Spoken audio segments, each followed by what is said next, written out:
하나님의 말씀을 보도록 하겠습니다. 하나님께서 오늘 우리에게 주시는 말씀은 창세기 1장 26절에서 28절까지 말씀입니다. 창세기 1장 26절에서 28절까지 말씀입니다.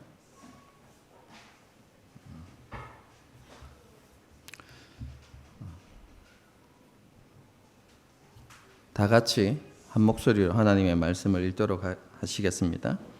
하나님이 이르시되 우리의 형상을 따라 우리의 모양대로 우리가 사람을 만들고 그들로 바다의 물고기와 하늘의 새와 가축과 온 땅과 땅에 기는 모든 것을 다스리게 하자 하시고, 하나님이 자기 형상 곧 하나님의 형상대로 사람을 창조하시되 남자와 여자를 창조하시고, 하나님이 그들에게 복을 주시며 하나님이 그들에게 이르시되 생육하고 번성하여 땅에 충만하라, 땅을 정복하라, 바다의 물고기와 하늘의 새와 땅에 움직이는 모든 생물을 다스리라 하시니라.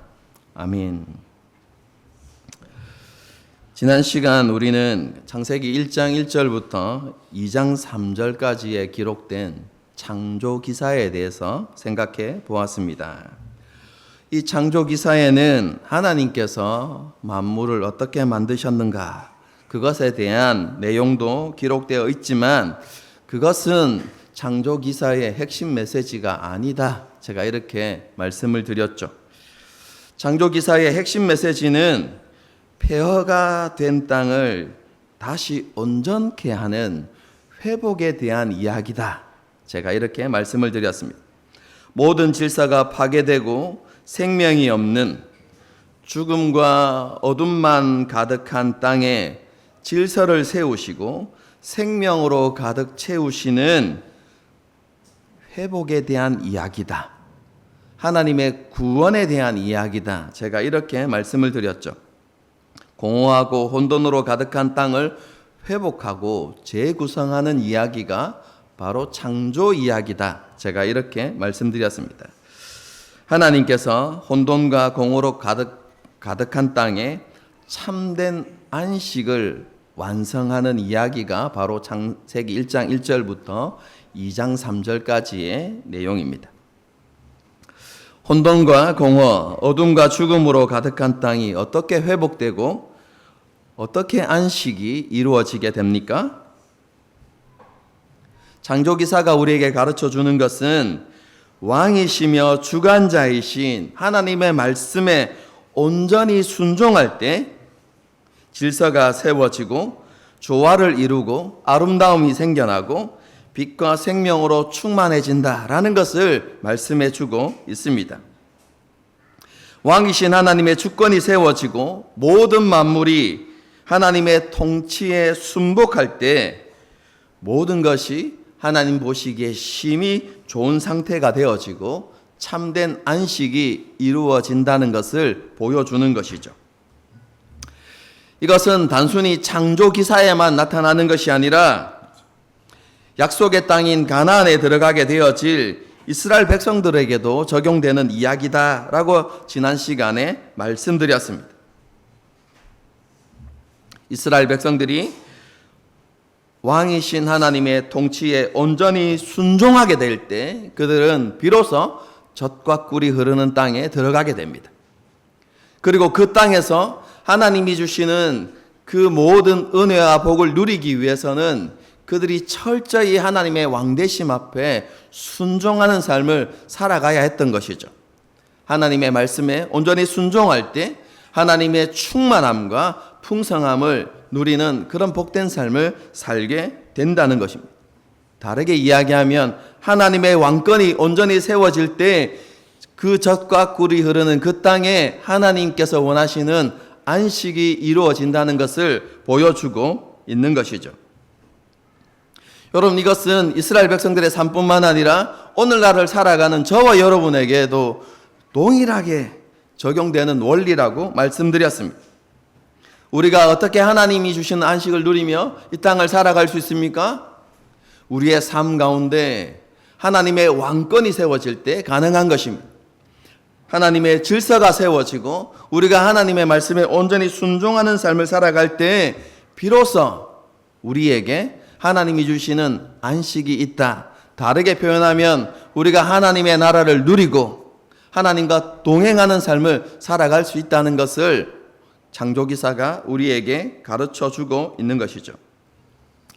창조기사는 이렇게 하나님께서 모든 만물의 창조주이시며 주관자이시며 왕이시라는 것을 분명히 보여주고 그 통치에 온전히 순종해야 된다는 것을 강조하고 있는 것입니다. 하나님께서 사람을 하나님의 형상으로 창조하셨다는 것도 이러한 원리를 더 분명하게 보여주는 것이다. 제가 지난 시간에 짧게 이렇게 언급했습니다. 오늘은 이어서 이 하나님의 형상에 대해서 우리가 조금 더 자세히 생각해 보도록 하겠습니다. 하나님께서 사람을 하나님의 형상으로 창조하셨다는 것은 단순히 이 창조 기사에만 국한되는 이야기가 아니라 하나님 나라라는 성경 전체의 주제와 깊은 관련이 있습니다.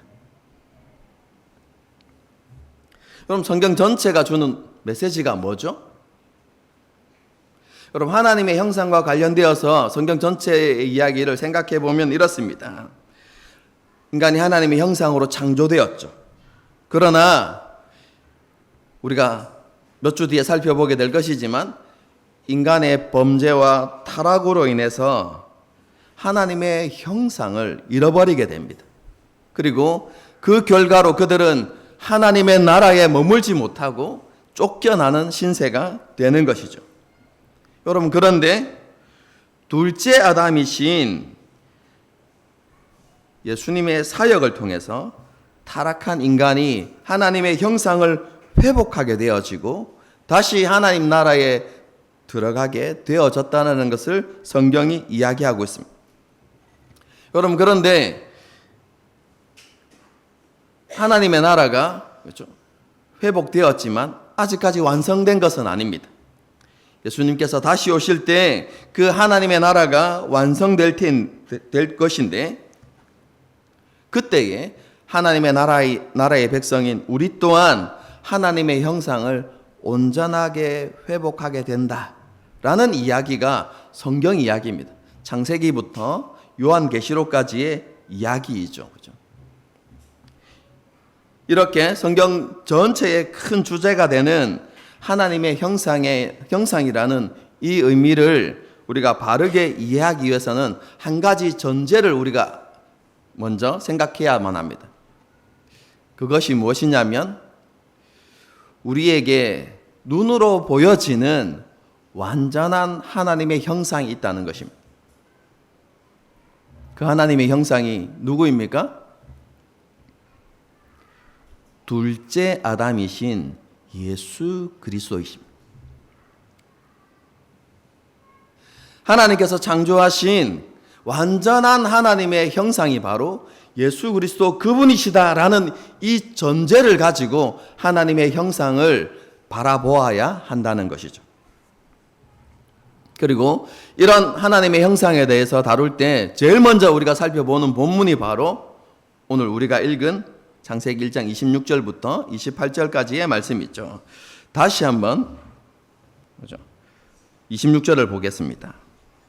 하나님이 이르시되 우리의 형상을 따라 우리의 모양대로 우리가 사람을 만들고 그들로 바다의 물고기와 하늘의 새와 가축과 온 땅과 땅에 기는 모든 것을 다스리게 하자 하시고, 여기에서 강조되는 표현이 있습니다. 뭐죠? 우리가라는 단어입니다. 여러분, 성경을 읽을 때 여러분들이 정말로 주의해서 읽어야 되는 본문들이 무엇이냐면 비슷한 표현이 계속해서 반복되는 것입니다. 같은 표현이 2번 혹은 3번 반복되면 그것은 여러분 성경에서 굉장히 중요한 의미가 있다라는 것을 나타내는 것입니다. 예를 들면 이런 것이죠. 너희는 마음을 다하고 힘을 다하고 뜻을 다하여서 주 너의 하나님을 사랑하라. 여러분, 이것은 제가 설명드릴 때 마음과 뜻과 힘이 다른 의미가 아니라 비슷한 의미를 3번 반복해서 사용함으로 하나님을 사랑하는 것이 하나님의 백성들에게 가장 중요하고 가치 있는 일이라는 것을 강조하는 표현이다, 이렇게 말씀을 드렸죠. 여러분, 이렇게 비슷한 표현 혹은 같은 단어가 3번 반복되는 것은 굉장히 중요한 의미를 지니고 있다라는 것을 보여줍니다. 여러분, 그렇기 때문에 우리가라는 이 단어가 반복되고 있다라는 것은 하나님의 형상에 있어서 우리라는 이 표현이 너무 중요하다라는 것을 보여주는 것이죠. 여러분, 그렇다면 그죠? 이 하나님의 형상에서 우리라는 의미는, 그죠? 우리라는 표현은 도대체 어떤 의미를 가질까요? 많은 설명들과 주장들이 있는데, 그죠? 그 가운데서 제가 가장 중요한 2가지 의미가 있다고 저는 그렇게 생각합니다. 첫 번째는요, 이 우리라는 표현은 주권적 선언입니다. 왕적 표현이다, 이렇게 보시면 되는데요.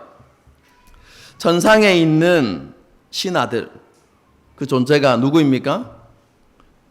천사들이죠. 하나님이 보좌에 앉아 계시고 천사들이, 그렇죠?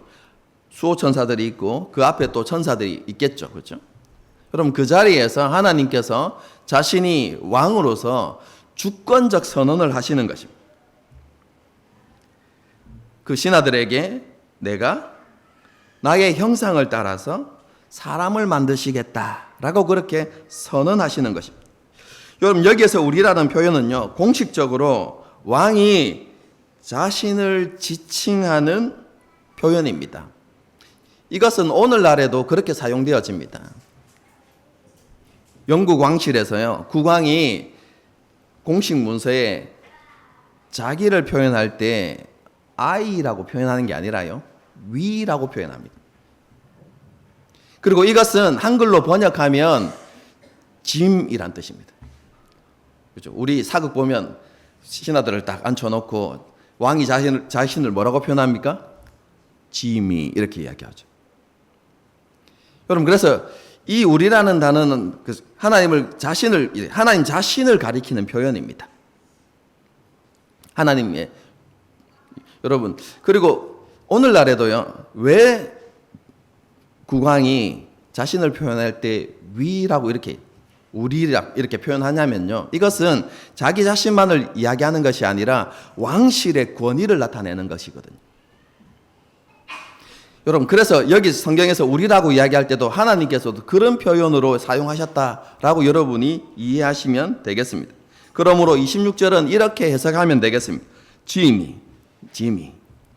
짐의 형상을 따라서 내가 사람을 만들겠다 라고 이렇게 하나님께서 주권적으로 선언하시는 표현이다 라고 이렇게 이해하시면 되겠습니다. 여러분, 그렇기 때문에 이 우리라는 표현은 하나님의 주권, 하나님의 왕권을 분명하게 드러내는 표현이다 라고 이렇게 이해하시면 되겠습니다. 여러분, 2번째로 이것은 삼위일체 하나님을 가리키는 의미가 포함되어져 있습니다. 여러분, 그래서 인간이 하나님으로 하나님의 형상으로 창조되었다라는 것은 인간은 고립된 존재가 아니라는 것이죠. 개개인이 하나님의 형상으로 지어졌지만 교제와 연합을 통해서 공동체적 삶을 살아가는 존재로 지음을 받았다라는 의미가 우리라는 단어 속에 표현되어져 있는 것입니다. 하나님과 교제하고 하나님과 연합을 이루는 삶, 동시에 이웃들과 교제하고 그들과 공동체적인 삶을 이루어가는 그런 존재로 지음을 받았다는 것이 바로 우리라는 이 표현 속에 담겨져 있는 것입니다. 여러분, 이것을 가장 잘 보여주는 것이 창세기 2장 20절에서 25절 말씀이죠. 하나님께서 아담을 지으셨습니다. 그리고 아담과 함께 동력하셨죠. 어떤 일을 하셨습니까? 모든 생물들을 아담 앞으로 이끌어오죠. 그러면 아담이 그들의 이름을 짓습니다. 그리고 그가 아담이 부르는 대로 그 이름이 됩니다. 그 생물들의 이름이 되죠. 하나님과 이렇게 동력하는데, 그렇죠. 여러분, 이렇게 하나님께서 이렇게 아담에게 생물들을 짐승들을 이끌어 오실 때에 다 암수, 이렇게 짝을 지어서 이렇게 이끌어 오셨는데요. 누구만 짝이 없습니까? 아담만 짝이 없었거든. 그래서 성경이 뭐라고 이야기하냐면 그가 혼자 살아가는 것이 좋지 아니하다, 이렇게 표현합니다. 그래서 하나님께서 그를 위해서 하와를 창조하셨습니다. 하나님의 형상인 아담을 위해서 하나님의 형상인 하와를 창조하신 것입니다. 여러분, 하와가 아담보다 조금 늦게 창조되었기 때문에 열등하거나 권위에 있어서 아담 아래에 있는 존재가 아닙니다, 여러분. 여러분, 27절을 한번 보십시오. 하나님이 자기 형상, 곧 하나님의 형상대로 사람을 창조하셨는데, 그죠?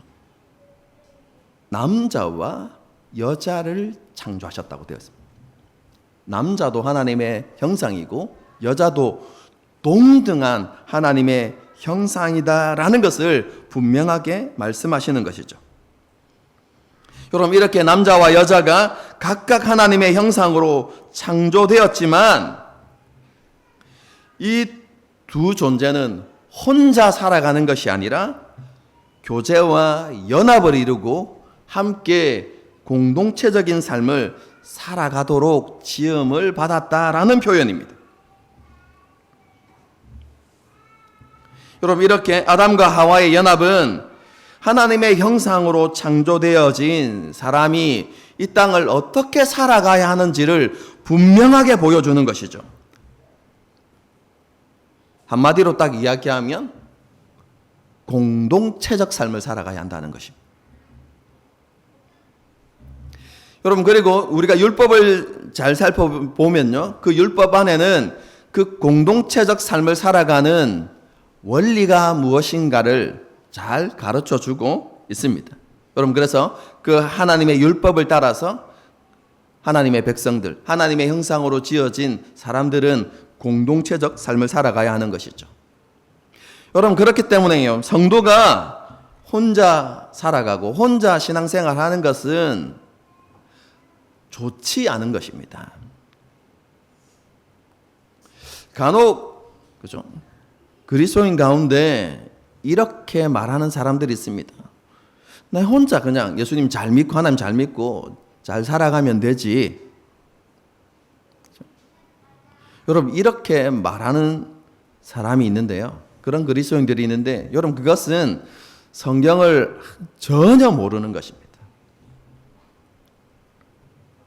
여러분, 창조 때부터 사람은 공동체적 삶을 살아가는 존재로 지음을 받았습니다. 그리고 신약에서도요, 성도 한 사람 한 사람이 개개인, 그죠? 개개인이 하나님을 믿는 존재이긴 하지만 그들이 함께 공동체를 이루고 함께 하나님을 믿는 생활을 해야 된다는 것을 성경에서 계속해서 강조하고 가르치고 있습니다. 그래서 성도는 공동체에 속해야만 하고 함께 교제와 연합을 이루는 그런 삶을 살아가야 한다는 것을 분명히 우리는 알아야만 합니다. 어쨌든 하나님께서 하나님의 형상을 창조하실 때 우리라고 이렇게 단어를 사용하신 것은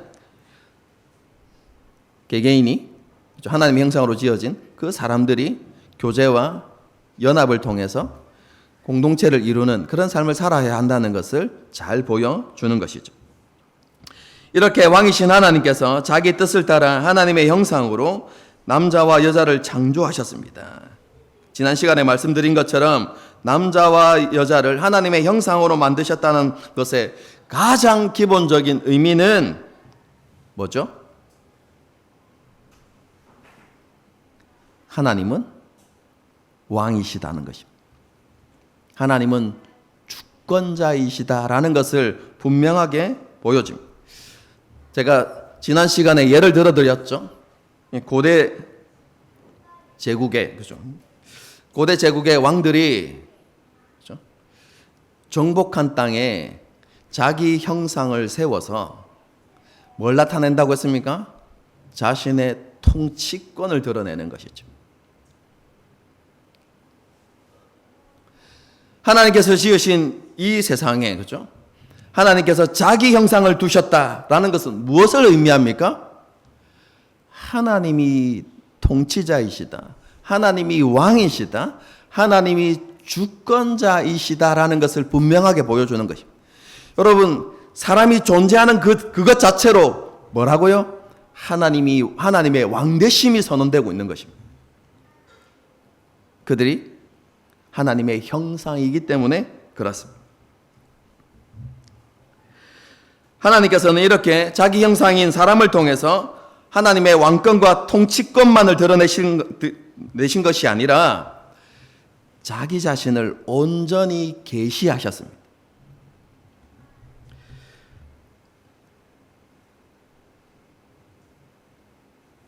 그것은 좀 이따 이야기하고요.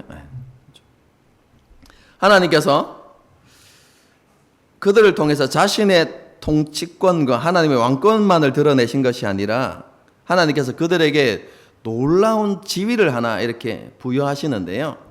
여러분, 그게 무엇이냐면 그들을 하나님의 대리자로 세우셨다는 것입니다.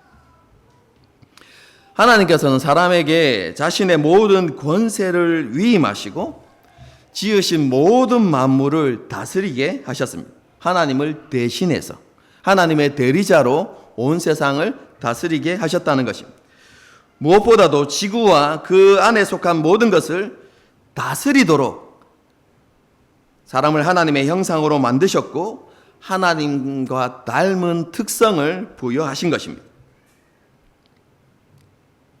여러분, 이렇게 하나님께서 사람을 하나님의 대리자로 세우셨다는 것은 이스라엘 백성들에게 굉장히 중요한 의미를 가집니다. 다시 지난 시간에 여러분들에게 말씀드렸던 것을 상기시켜 드립니다. 지금 이 창세기는 물론 우리에게 주시는 말씀이기도 하지만 1차 독자가 누구라고요? 출애굽한 이스라엘 백성들입니다. 그리고 가나안 땅에 입성을 해야만 하는 출애굽한 이스라엘 백성들이죠. 여러분, 그 이스라엘 백성들에게 지금 하나님께서 무엇을 말씀하고 계십니까? 너희는 하나님의 대리자들이다. 이렇게 말씀하시는 것이죠.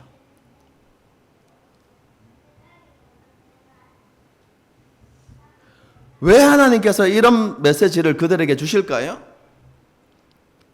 지난 시간에도 제가 잠시 언급했던 것처럼 이스라엘 백성들이 애굽 땅에서 430년 동안 살았어요. 여러분, 어떤 문화 속에 살았죠? 여러분, 그 당시 고대 사람들은 무엇을 두려워했냐면 자연의 힘을 두려워했어요. 그래서 자연의 힘을 두려워하면서 그 자연을 신으로 생각하고 그들을 숭배하는 그런 문화와 가치관과 그런 종교 속에서 여러분 430년 동안 그런 세월들을 살아왔던 것이죠. 그것뿐만 아니라 그렇죠? 그들이 들어가게 되어질 그 가나안 땅에도 여전히 자연을 신으로 숭배하고 두려워하고 있는 그런 문화 속에, 가나안 땅이 그런 문화 속에 있는 것이죠. 여러분, 그런 이스라엘 백성들을 향해서 하나님께서 무엇을 말씀하십니까? 그들은 너희가 두려워하고 섬겨야 될 신이 아니다. 그들은 오히려 너희의 통치를 받아야 하는 존재들이다. 내가 그런 지위와 그런 권세를 내가 너희에게 주었다라는 말씀을 하고 계신 것이죠.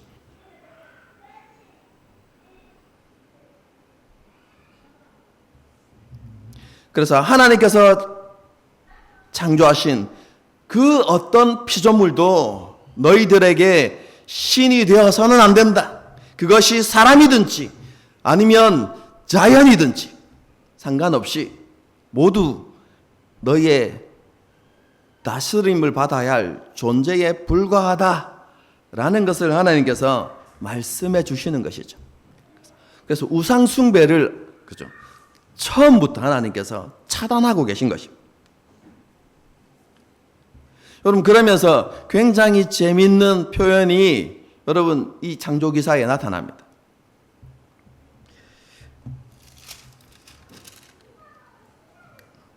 21절을 한번 보겠습니다. 하나님이 큰 바다 짐승들과 물에서 번성하여 움직이는 모든 생물을 그 종류대로 날개 있는 모든 새를 그 종류대로 창조하시니 하나님 보시기에 좋았더라 이렇게 되어 있는데요. 21절에 하나님이 바다의 큰 바다의 짐승을 만드셨다고 했는데 이 큰 바다의 짐승이 뭡니까? 공룡인가요? 물론 하나님이 공룡도 만드셨습니다. 네. 공룡은 아니고 그러면 큰 바다 짐승은 제일 큰 짐승이 뭐죠? 흰수염 고래인가요? 네. 여러분 단순히 물속에 사는 모든 움직이는 생물을 만드셨다 이렇게 하면 끝이잖아요. 근데 왜 굳이 큰 바다 짐승들과 이렇게 굳이 딱 이렇게 명료하게 너무나 분명하게 딱 집어서 여러분 그를 만드셨다 이렇게 이야기할까요? 여러분 이 큰 바다 짐승은 뭐냐면 신화에 나오는 짐승입니다. 신화에 나오는 짐승인데 대적할 존재가 없는 사람들에게 가장 큰 두려움과 공포를 심어주는 파괴의 신입니다. 여러분.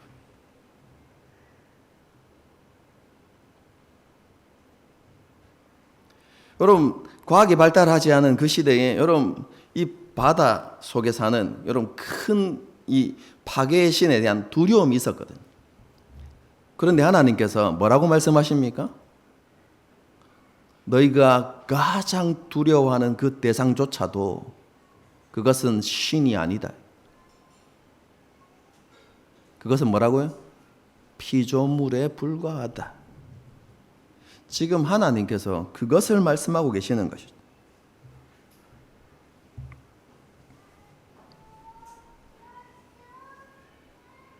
하나님의 형상으로 지음받은 사람에게는 자연은 숭배의 대상이 아니라 통치의 대상이다 라는 것을 분명하게 말씀해 주고 있는 것입니다.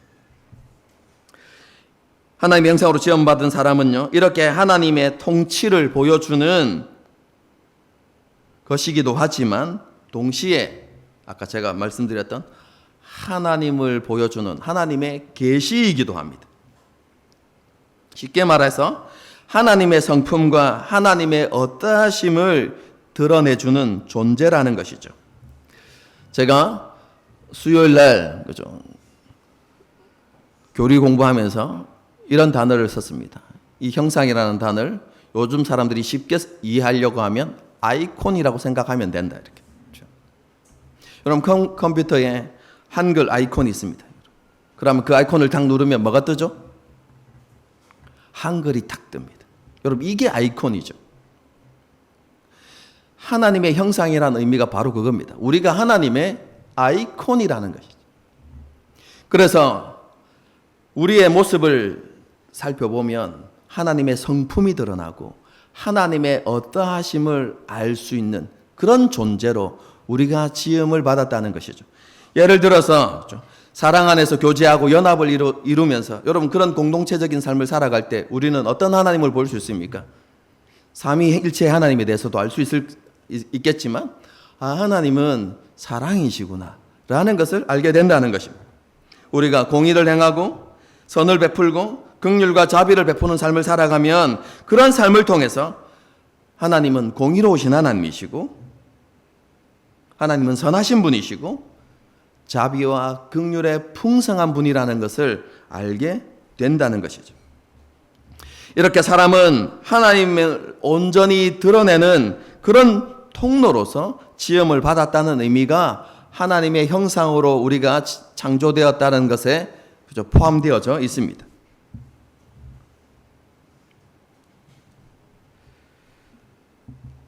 하나님의 형상으로 지음받은 인간은요, 하나님의 어떠하심을 세상 가운데 보여주는 혹은 하나님의 은혜와 사랑을 보여주고 선포하는 선지자였습니다. 또한 모든 피조물과 자신을 하나님께 거룩한 제물로 드리고 그리고 모든 피조물과 하나님을 화목케 하는 제사장이었습니다. 그뿐만 아니라 모든 것을 공의로 이끌고 다스리는 하나님을 대신하는 왕이었습니다. 여러분, 그렇기 때문에 하나님께서 사람을 하나님의 형상으로 창조하셨다는 것은 하나님께서 그를 왕의 직분으로, 선지자의 직분으로, 제사장의 직분으로 창조하셨다는 것을 말씀합니다. 왕, 선지자, 제사장 하면 누가 떠오릅니까? 그리스도. 완벽한 하나님의 형상인 예수님이 떠오르게 되는 것이죠. 여러분, 그런데요, 오해하시면 안 됩니다. 하나님께서 사람을 이렇게 창조하셨으니까, 그죠? 와, 사람은 완전 무결하구나. 완전히 하나님과 똑같은 수준으로 사람이 창조되었구나. 이렇게 착각하시면 안 됩니다. 하나님의 형상으로 지음받았지만 그는 더욱더 하나님을 온전히 드러내고 하나님을 닮아가는 하나님의 형상이어야만 했습니다. 어떻게 하나님의 형상으로 지음받은 사람이 더욱더 하나님을 닮아가고 하나님을 온전히 드러내는 존재가 될까요? 어떻게 하면 가능할까요? 하나님의 율법을 온전히 지킴으로 그렇게 되어가도록 창조되었습니다.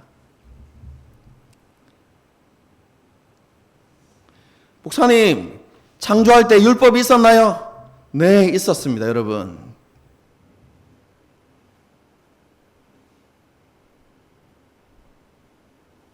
그 율법이 무엇인 줄 아십니까?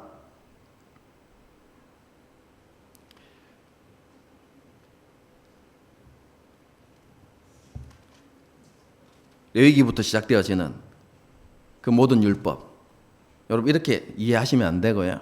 하나님께서 하나님의 형상으로 창조하셨을 때는 그 마음에 하나님의 뜻을 알 수 있는 지각과 능력을 그 안에 창조하신 것입니다. 율법이 뭐죠? 하나님의 뜻이죠. 그것을 온전히 알 수 있도록 창조하신 것이 바로 하나님의 형상으로 창조되었다는 의미입니다. 그래서 인간은, 그죠? 아담과 하와는 그 하나님의 뜻에 온전히 순종하는 삶을 통해서 더욱더 하나님의 형상으로 온전해져 가고 하나님을 온전히 드러내는 존재가 되어야만 했던 것이죠. 여러분, 이것이 출애굽한 이스라엘 백성들에게 요구되어지는 하나님의 말씀이었습니다.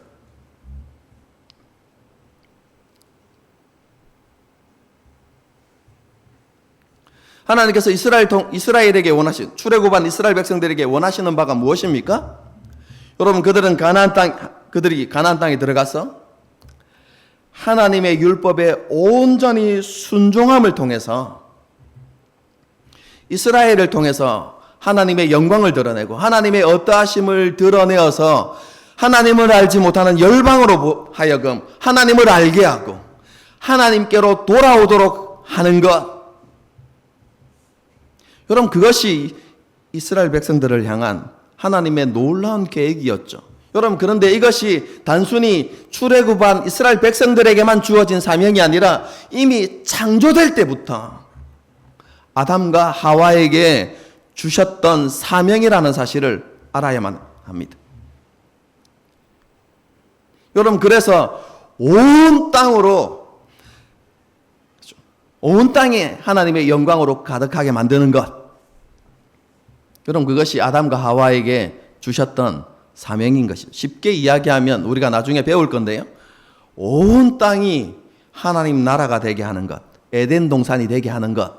여러분, 그것이 아담과 하와에게 주어진 사명이었고, 동시에 지금 이 말씀을 듣고 있었던 출애굽한 이스라엘 백성들에게 주시는 하나님의 명령이고 사명이었던 것이죠.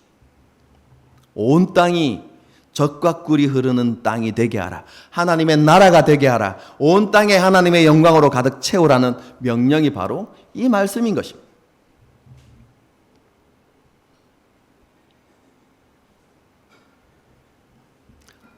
무엇을 통해서 이 사명을 감당할 수 있습니까?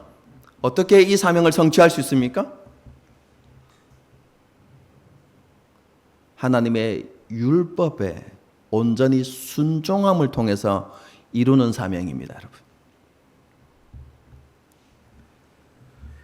그렇죠? 우리는 율법에 대한 순종 이렇게 이야기하면 그렇죠? 기쁘고 즐거운 게 아니라 부담스럽고 짐처럼 여겨지는 경우가 너무 많습니다. 여러분, 그런데 우리의 이러한 잘못된 가치관부터 바꾸어야만 합니다. 여러분, 출애굽한 이스라엘 백성들에게 하나님의 율법은 무거운 것이 아니었습니다. 그들에게 지키기 힘든 짐이 아니었습니다.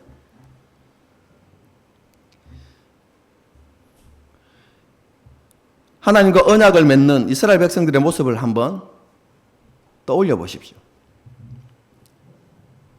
출애굽 과정 가운데 하나님의 능력과 위엄을 보았던 이스라엘 백성들, 하나님의 놀라운 구원을 체험했고 하나님께서 이스라엘 백성들에게 주시는 사랑과 은혜를 경험했던 그 이스라엘 백성들, 여러분, 그들이 시내산에서 하나님과 언약을 맺을 때 그렇죠? 너희가 나의 계명을 지켜야 할 것이다 라고 그렇게 말씀하실 때 이스라엘 백성들이 하나님, 그거는 좀 무거운데요. 여러분, 이렇게 대답했습니까? 여러분, 그들이 하나님 앞에 일제히 기꺼이 그렇게 하겠습니다라고 대답했습니다. 왜요? 그 율법의 순종은 하나님께서 베푸신 그 은혜, 그 사랑에 합당한 감사라는 것을 그들이 알았기 때문에 그렇습니다. 율법에 순종하는 것은 이스라엘 백성들에게 단순한 의무와 책임, 여러분, 그것을 뛰어넘어서 하나님께서 주신 은혜와 사랑에 대한 감사의 표현이었습니다. 그리고 하나님의 백성으로서 살아가야 하는 마땅한 삶의 원리였던 것이, 당연히 그렇게 살아가야 하는 것이었습니다. 여러분, 이스라엘 백성들은 그것을 지극히 당연하게 받아들였습니다. 여러분, 그뿐만 아니라 그 율법에 순종하는 삶은 이스라엘 백성들에게 복된 것이었습니다.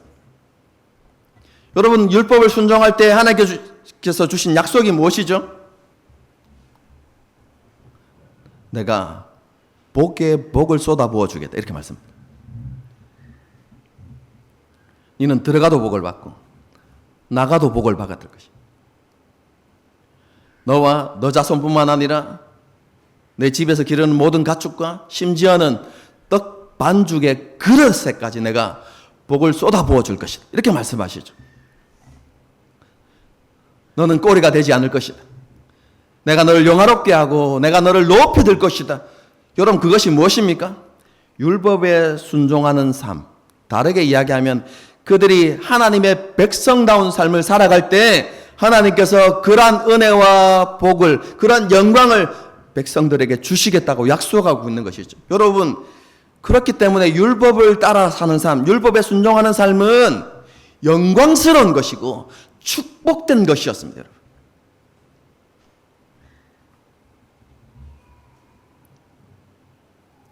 하나님께서 왜 그렇게 하셨겠습니까? 하나님께서 이스라엘 백성들에게 그렇게 복의 복을 쏟아서 하나님을 알지 못하는 열방으로 하여금 하나님이 어떤 분이신지 알게 하고 하나님을 온전히 섬길 때에 어떤 일들이 일어나는지 알게 하도록 하기 위해서 하나님께서 그렇게 하시겠다는 것이죠. 여러분, 창세기 1장 1절부터 2장 3절까지의 역사가 하나님께 순종할 때 일어난다는 것. 질서가 세워지고 조화로움이 생겨나고 그리고 하나님이 주신 아름다움으로 풍성해져서 비로소 그 땅에 하나님이 주시는 안식이 있다라는 것을 세상 사람들에게 보여주기 위해서. 어떨 때요? 하나님의 왕권이 세워질 때.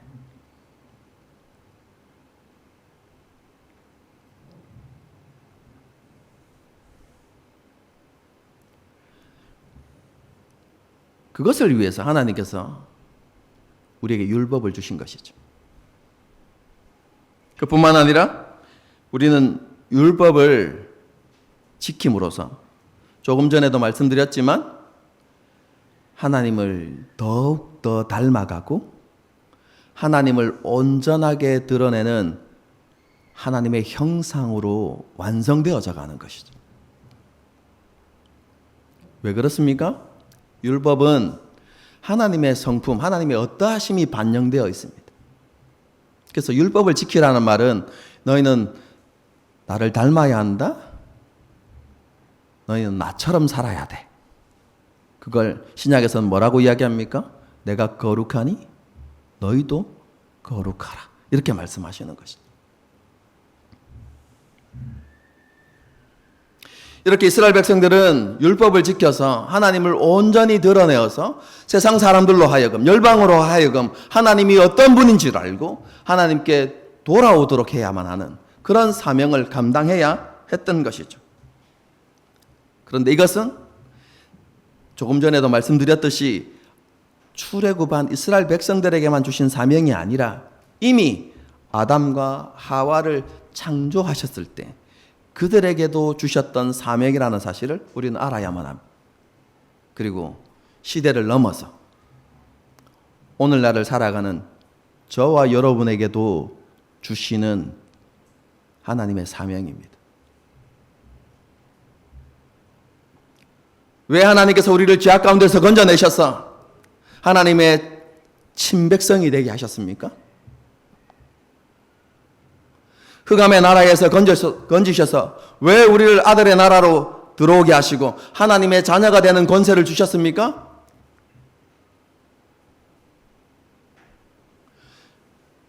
하나님의 뜻과 계획은 창조 때부터 다시 오실 때까지 한 번도 변하지 않습니다. 변하지 않습니다, 여러분. 하나님의 말씀은 변하지 않습니다. 영원합니다, 여러분. 하나님이 우리에게 원하시는 것은 우리가 하나님을 온전히 드러내어서 세상으로부터 세상 사람들로 하여금 하나님을 알게 하고 하나님께로 돌아오도록 하기 위해서, 다르게 표현하면 우리를 통해서 하나님의 영광이 온 땅에 가득하게 되도록 하기 위해서 하나님께서 저와 여러분을 부르신 것입니다. 여러분, 어떻게 이 사명을 이룰 수 있습니까? 한 분을 바라보면 됩니다. 그분이 어떻게 살아가셨는지를 우리가 보고 그분처럼 살아가면 됩니다. 그분이 누구이십니까? 완전한 하나님의 형상이신 예수 그리스도이십니다.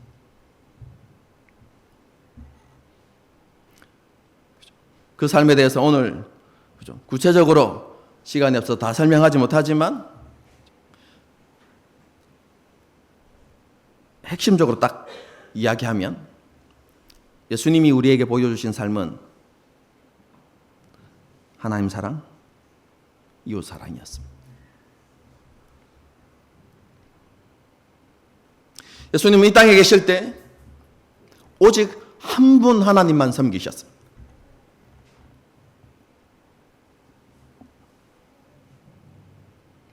예수님은 이 땅을 살아가실 때 하나님이 계셔야 하는 자리에 그 어떤 것도 두신 적이 없습니다.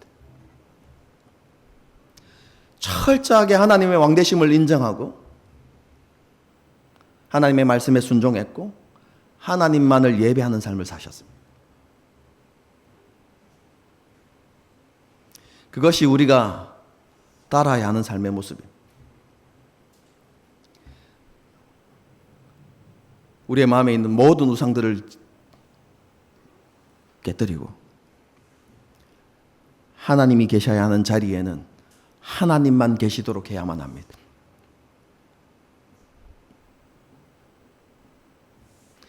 하나님만을 사랑하고 하나님만을 예배하고 하나님만을 섬기는 그 삶, 하나님 사랑을 완성해 가야 하는 것이죠. 그뿐만 아니라 우리는 이웃 사랑을 실천해야만 합니다. 어떻게 해요? 율법의 의미를 정확하게 깨닫고 율법을 지켜나가야만 합니다. 제가 말씀드렸죠. 율법에는 교제와 연합을 통해서 사랑의 공동체를 이루는 원리가 그 안에 담겨 있다고요.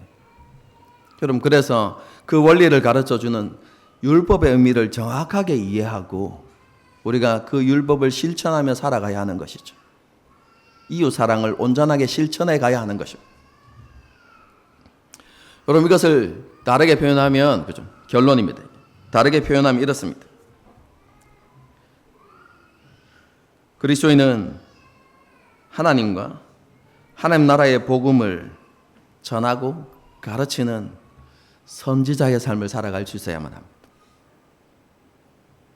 그뿐만 아니라 자기 자신을 하나님께서 기뻐하시는 산제물로 드리고 그리고 하나님을 알지 못하는 세상 사람들로 하여금 하나님과 화목케 하는 제사장의 삶을 살아가야만 합니다. 동시에 우리가 죄와 사망의 권세로부터 자유케 된 존재임을 여러분 기억하면서 더 이상 죄와 사망의 권세 아래 굴복하지 아니하고 이 세상 가운데 물들지 않고 불신앙으로 가득한 이 세상 속에서 믿음을 외치며 하나님의 자녀다운 삶을 살아가는 왕의 삶을 살아가야 하는 것입니다.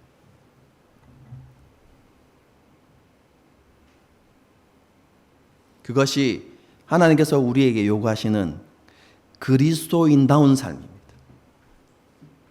완전한 하나님의 형상인 그리스도를 따르고 닮아가는 삶인 것이죠. 오늘 말씀 앞에서 다시 한번 우리의 삶을 돌아보고 하나님의 형상의 삶이 형상의 의미가 무엇인지 그리고 하나님의 형상다운 삶이 무엇인지를 생각해 보면서요. 하나님 앞에서 우리의 믿음과 우리의 삶을 바르게 세워가는 저와 여러분이 될 수 있기를 주님의 이름으로 축복합니다. 함께 찬양하고 기도하는 시간을 갖도록 하겠습니다.